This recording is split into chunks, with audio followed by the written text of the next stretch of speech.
Jésus-Christ est le même hier, aujourd'hui et éternellement. Hébreux chapitre 13 verset 8. Lettre circulaire 21. Avril 1980.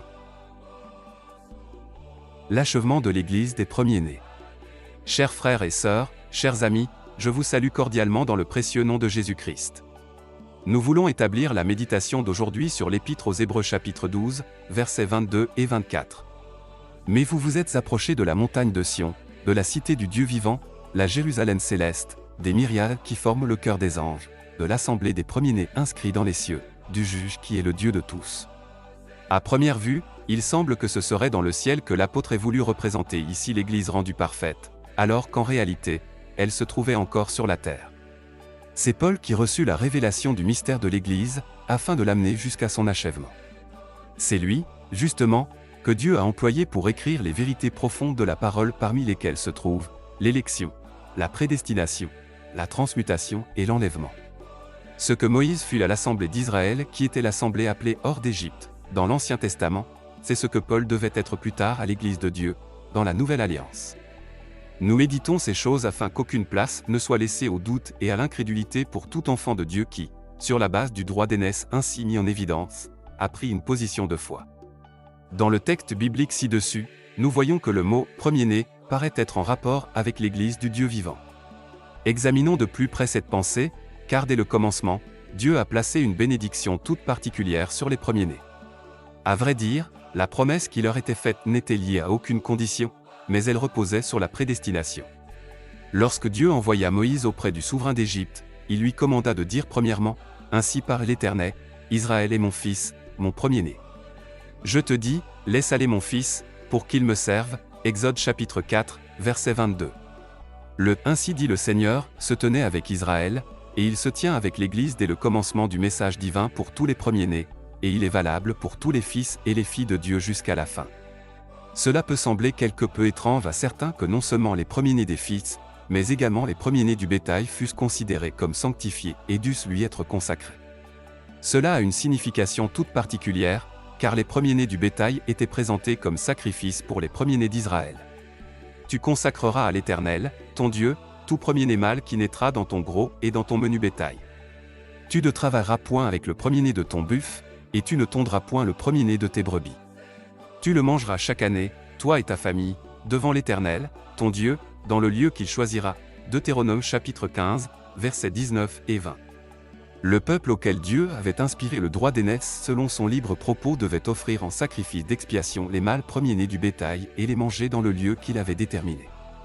Jésus-Christ, l'agneau de Dieu, donna en tant que premier-né son sang et sa vie pour nous, et dit « en vérité, je vous le dis, si vous ne mangez la chair du Fils de l'homme, et si vous ne buvez son sang, vous n'avez point la vie en vous-même.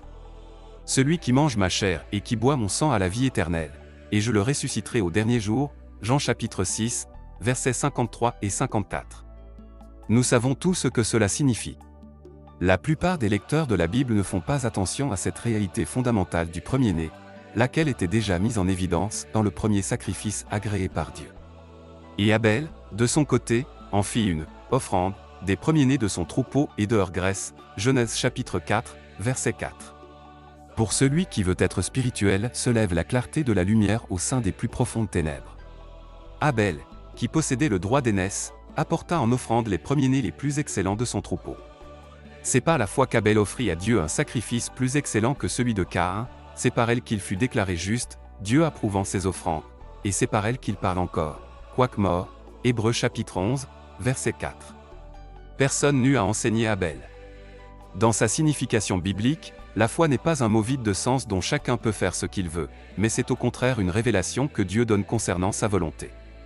L'approbation de Dieu ne peut reposer que sur l'offrande apportée avec une telle foi. Abel, en tant que premier, est devenu le modèle pour tous les premiers-nés. L'Éternel porta un regard favorable sur Abel et sur son offrande. Genèse chapitre 4, verset 4. Notre cœur ne brûle-t-il pas lorsque nous lisons ce texte? Le Seigneur porta un regard favorable sur Abel, lequel apporta les premiers-nés de son troupeau en offrande à Dieu. Cela nous rappelle la parole que le Seigneur dit à Moïse. Je fais grâce à qui je fais grâce, et miséricorde à qui je fais miséricorde. Exode chapitre 33, verset 19. Mais il ne porta pas un regard favorable sur Caïn et sur son offrande.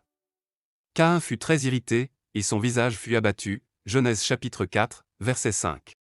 Le processus invisible de la pensée qui se développait dans le cœur de Caïn se reflétait sur son visage. La haine, l'envie, la jalousie ne peuvent rester dissimulées, elles se font jour et viennent à la surface, où elles apparaissent visiblement. C'est après cela que nous lisons ces paroles affligeantes. Caïn se jeta sur son frère Abel, et le tua. Dès le commencement, il y eut 2 semences et 2 lignées différentes, c'est ce que le Seigneur place tout à nouveau devant nos yeux dans la parabole du semeur de Matthieu 13. Concernant ce fait, nous pourrions apporter nombre de pensées et de passages bibliques importants. Nous voulons cependant nous en tenir au thème du droit d'aînesse, et pour cela, nous tourner vers l'histoire d'Ésaü et de Jacob. Jacob dit, « Vends-moi aujourd'hui ton droit d'aînesse. » Ésaü répondit, « Voici, je m'en vais mourir, à quoi me sert ce droit d'aînesse » Genèse chapitre 25, versets 31 et 32. Il est visible qu'Ésaü n'avait rien compris au sens ni à la portée du droit d'aînesse. Pour ce qui concernait la mort, Jacob devait l'envisager et en tenir compte comme tous les autres êtres humains. Et Jacob dit, « Jure-moi d'abord. » Il le lui jura, et il vendit son droit d'aînesse à Jacob, verset 33. Ce qui pour l'un ne signifiait rien n'était d'une grande importance pour l'autre. Comme nous le savons, c'était dans le plan de Dieu. Jacob et Ésaü étaient jumeaux lorsqu'ils vinrent au monde. Bien qu'Ésaü eût paru le premier, Jacob lui tenait déjà fermement le talon. Lorsque Rebecca attendait ses enfants, elle était allée consulter l'Éternel qui lui fit cette réponse, « 2 nations sont dans ton ventre. » Genèse chapitre 25, verset 23. Jacob, le trompeur, était un être de nature tranquille, cependant, il savait ce qu'il voulait, et cela ne venait pas de lui-même, mais par la grâce de Dieu. Qui lit cette histoire avec son intelligence et en juge de façon humaine ne peut que dire, tout cela était de la tromperie, et Jacob a dupé son frère. Cependant, celui qui croit à la prédestination considère toute chose du point de vue divin. C'est encore à l'apôtre Paul qu'eut a été donnée la révélation divine de cette vérité biblique, et cela précisément par l'histoire d'Ésaü et de Jacob. Car quoique les enfants ne fussent pas encore nés et qu'ils n'eussent fait ni bien ni mal, afin que le dessein d'élection de Dieu subsistât sans dépendre des œuvres, et par la seule volonté de celui qui appelle, il fut dit à Rebecca, l'aîné sera assujetti au plus jeune. Romains chapitre 9, versets entre 11 et 12. Jusque-là, nous pouvons encore suivre ce que Paul expose. Mais qu'en est-il quand il se réfère à la parole de Malachie chapitre 1, versets 2 et 3, et écrit littéralement « J'ai aimé Jacob, et j'ai haï Ésaü ». C'est là qu'il est difficile de comprendre. Qui donc n'a pas eu alors la pensée que Dieu n'agissait pas avec justice ? Mais soyons sans crainte, tout ce qu'il fait est parfait. C'est précisément dans cette histoire que la signification du droit d'aînesse nous est présentée le plus clairement. Dieu a fixé toute chose à l'avance sur la base de son omniscience selon le bon vouloir de sa volonté. Il savait qui croirait et qui ne croirait pas, qui accepterait le salut, et qui ne l'accepterait pas. Au droit d'aînesse était jointe la prétention à la bénédiction du premier-né, laquelle consistait entre autres en ce que l'héritier recevrait en partage une double portion de la succession. Deutéronome chapitre 21, verset 17. Dans Genèse 27, nous pouvons voir de quelle manière Jacob obtint, par ruse, la bénédiction du droit d'aînesse de son père Isaac, alors que celui-ci était aveugle à cause de son grand âge. Ceci est condamnable à nos yeux, mais aux yeux de Dieu, ce fut agréable. Isaac dit entre autres ceci. « Que Dieu te donne de la rosée du ciel et de la graisse de la terre, du blé et du vin en abondance. Que des peuples te soient soumis, et que des nations se prosternent devant toi. Sois le maître de tes frères, et que les fils de ta mère se prosternent devant toi. Maudit soit quiconque te maudira, et béni soit quiconque te bénira. » Verset 28. La bénédiction, qui égalait une prophétie et fut prononcée sous l'inspiration directe de l'Esprit de Dieu, se trouve être juste aujourd'hui encore pour les Israélites qui sont la descendance de Jacob.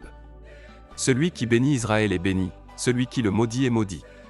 Ce que Dieu a béni demeure éternellement béni. Après qu'Isaac eut achevé de bénir Jacob, Ésaü vint auprès de son père. Celui-ci lui dit « Qui es-tu » Et il répondit « Je suis ton fils aîné, Ésaü. » Isaac fut saisi d'une violente émotion, verset 32. Lorsqu'on lit cette histoire jusqu'à la fin, on est profondément bouleversé. Isaac déclara à son fils Ésaü qu'il avait déjà donné la bénédiction du premier-né à Jacob.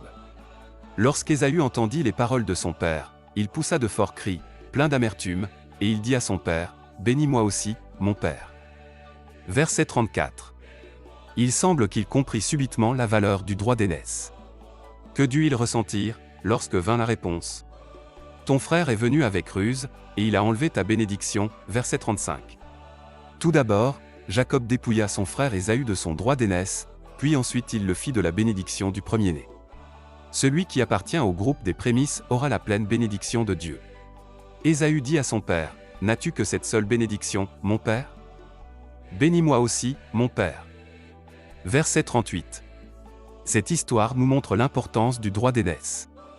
Dieu en bénit beaucoup de plusieurs manières, mais la bénédiction du premier-né est unique. En ce jour, beaucoup parleront des bénédictions, mais après cela, ils pleureront et se lamenteront. Pour Ésaü, l'heure de la connaissance était venue trop tard. Le temps de la bénédiction était passé, et le temps des larmes commençait.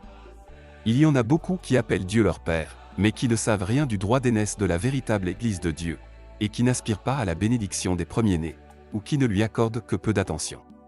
Cependant, au moment décisif, elle leur manquera. Alors, eux aussi pleureront et se lamenteront. En considérant l'histoire de Caïn et d'Abel, nous avons constaté que la foi véritable est une révélation. Abel l'avait reçue de Dieu. Après que l'Éternel eut accepté favorablement l'offrande d'Abel, Caïn eut de la haine contre lui. Nous trouvons chose semblable dans l'histoire de Jacob et d'Ésaü. Nous lisons au verset 41. Ésaü conçut de la haine contre Jacob, à cause de la bénédiction dont son père l'avait béni. Aujourd'hui encore, entre frères qui croient que Dieu est leur Père, l'un devient ennemi de l'autre à cause de la bénédiction que le Seigneur lui a accordée. En Jacob, le père des 12 tribus, nous voyons, selon les desseins de Dieu, l'ombre de l'histoire du salut pour le Nouveau Testament. Les nations païennes se trouvaient en dehors du plan divin du salut. Paul dit des Juifs, qui sont Israélites, à qui appartiennent l'adoption, et la gloire, et les alliances, et la loi, et le culte, et les promesses, Romains chapitre 9, versets 4 et 5. Dieu a aveuglé les yeux du peuple d'Israël afin que nous puissions voir. Ils ont rejeté Christ, le premier-né, afin que nous ayons la possibilité de le recevoir. Avant que nous nous occupions de ce sujet du point de vue du Nouveau Testament, nous voulons particulièrement insister sur le fait que Jésus-Christ était le premier-né. Car ceux qu'il a connus d'avance, il les a aussi prédestinés à être semblables à l'image de son Fils, afin que son Fils fût le premier-né entre plusieurs frères, Romains chapitre 8, 29. La même bénédiction qui était sur Christ, le premier-né, est préparée pour tous ceux qui ont reçu par le même esprit le droit d'aînesse. Nous ne voulons pas nous occuper superficiellement de notre filiation d'enfants de Dieu, comme cela se fait partout, mais bien en rapport avec l'Église des premiers-nés, dont il est question dans Hébreux chapitre 12. Les premiers-nés ont droit à l'héritage divin, et ils ont été bénis en Jésus-Christ. Béni soit Dieu, le Père de notre Seigneur Jésus-Christ, qui nous a bénis de toutes sortes de bénédictions spirituelles dans les lieux célestes en Christ. Éphésiens chapitre 1, verset 3. Les bénis du Seigneur sont porteurs des promesses divines, ils sont héritiers de Dieu, et cohéritiers de Jésus-Christ. Ils ont été engendrés par le même Esprit de Dieu, et ils reçoivent la même plénitude du Saint-Esprit. Et vous n'avez point reçu un esprit de servitude, pour être encore dans la crainte, mais vous avez reçu un esprit d'adoption, par lequel nous crions, Abba. Père, Romains chapitre 8, verset 15.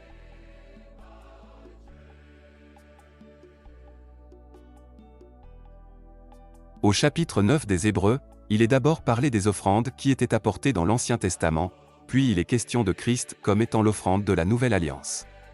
Et il est entré une fois pour toutes dans le lieu très saint, non avec le sang des boucs et des veaux, mais avec son propre sang, ayant obtenu une rédemption éternelle, verset 12. Le sang des animaux n'apportait qu'une réconciliation passagère, mais c'est Christ qui fut le Rédempteur en personne dont les prophètes avaient prophétisé qu'il nous apporterait la délivrance et le salut. Combien plus le sang de Christ qui, par un salut éternel, s'est offert lui-même sans tache à Dieu, purifiera-t-il votre conscience des œuvres mortes, afin que vous serviez le Dieu vivant. Verset 14.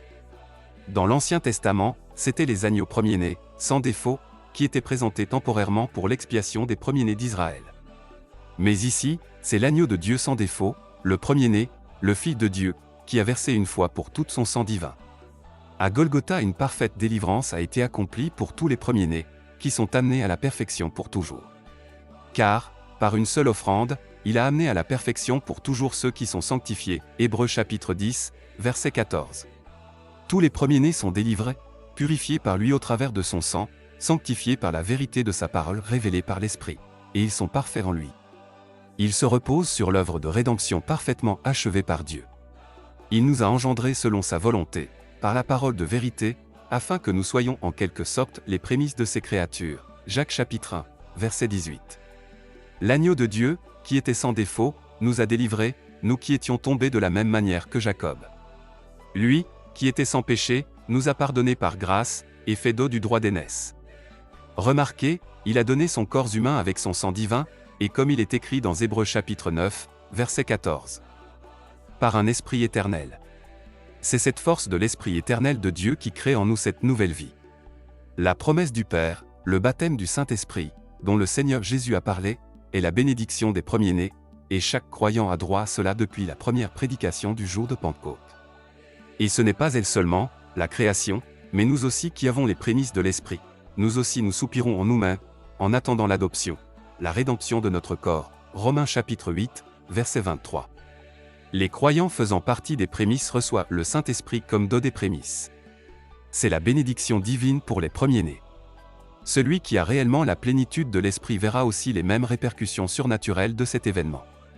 Nous pouvons lire à ce sujet 1 Corinthiens chapitre 12 et 14. Il ne s'agit pas d'une foi rationnelle en la parole, mais bien d'une réelle entrée en possession de ce que Dieu a promis aux siens.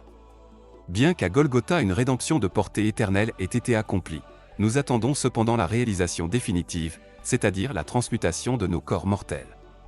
Car tandis que nous sommes dans cette tente, nous gémissons, accablés, parce que nous voulons, non pas nous dépouiller, mais nous revêtir, afin que ce qui est mortel soit englouti par la vie.